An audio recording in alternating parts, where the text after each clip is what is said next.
It might be a scary time for some to be working in the gaming industry right now, especially if you're part of these big name, big budget studios, because we've seen so many games from them recently disappoint in a major way, and so many games from independent studios that have had massive success seemingly overnight. And when you see layoffs going around like this, Sony just about a week ago lays off 8% of their staff, 900 PlayStation employees laid off. When you see EA just a few days ago say that they're cutting 5% across the board, 670 workers are getting fired, as well as canceling a bunch of games. You'd think that if you did work for one of these big gaming studios, you might be happy that you still have your job, especially when you're working on what might be the most highly anticipated game of the decade, something like Grand Theft Auto 6. We saw the massive numbers that trailer pulled in for the GTA 6 announcement, and now as the time is coming to really put in the work and get this game finished, Rockstar says, hey, we need all hands on deck. Guess what? For you guys that are employed by us, we actually need you to come into work and put in a full work week. That's the big announcement that happened. Grand Theft Auto 6 devs asked to return to the office full time for productivity and security reasons. One, to make sure they're as productive as, Rockstar wants them to be, and so we don't have all these massive leaks that come from people working at home and kids basically taking pictures of their parents' computers or taking videos off their parents' computers and uploading them for the entire internet and leaking the entire fucking game. Apparently, despite all the layoffs in gaming right now, some workers are not very happy about that. Grand Theft Auto 6 devs hit out at Rockstar's reckless return to office mandate. Employees are worried the move may be paving the way for a return to toxic crunch practices.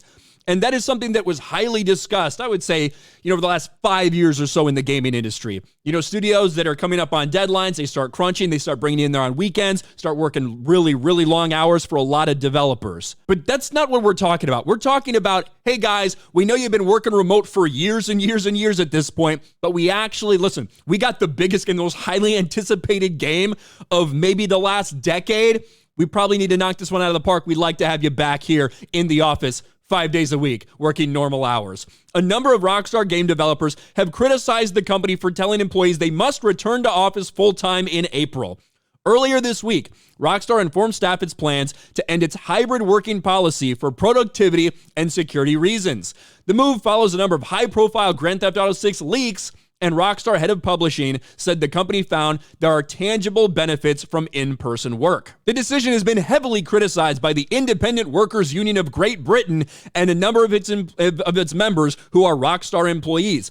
They say the plan to withdraw remote working provisions for the majority of staff on April 15th represents the latest in a series of broken promises, and that it could lead to the return of unhealthy working practices at the company. And basically, you've just got a bunch of people, right? A bunch of people are saying working from home is way easier. It allows me so much better things. I don't want to go back to the office. I don't want to go back to work. And as someone who obviously works from home, that's what I do right now, I get that. I get not wanting to go back to work. But at some point, when you've done this whole remote work thing for a long time and the company is up against these massive deadlines for such a highly anticipated game, is it any surprise they actually want you to return to fucking work? An anonymous employee said, working from home has been a lifeline for many of us at Rockstar, allowing us to balance care responsibilities, manage disabilities, and relocate as we need. Now, Rockstar is snatching away that lifeline without a second thought for workers who will be impacted most. You kind of see how this is going, right? You kind of see most people that are sitting there complaining about it. Now, I get it. You like to work at home. But at a time where these studios are laying off people by the hundreds, sometimes by the thousands, you're sitting there bitching because you still have a job and they're actually going to make you go back to work. Now, there is a difference between coming back and working 5 days a week, normal working hours. There's a difference between that and when some of these companies get into the 80, 90, 100-hour work week grind, if they're crunching people. I get it. There's a big difference between those things. But the audacity of some of these people to complain about having to go back to work probably seems pretty wild for a lot of people out there who are, one, happy to have a job and willing to do the job, and two, for all these different people who have just got laid off from their jobs at major studios. I'm sure they'd love to go work for Rockstar on Grand Theft Auto 6 right now. What do you guys think about this? Let me know in the comments section below. Smash a like button, subscribe to the channel, ring the bell for notifications, share this video out there, and I'll talk to you later.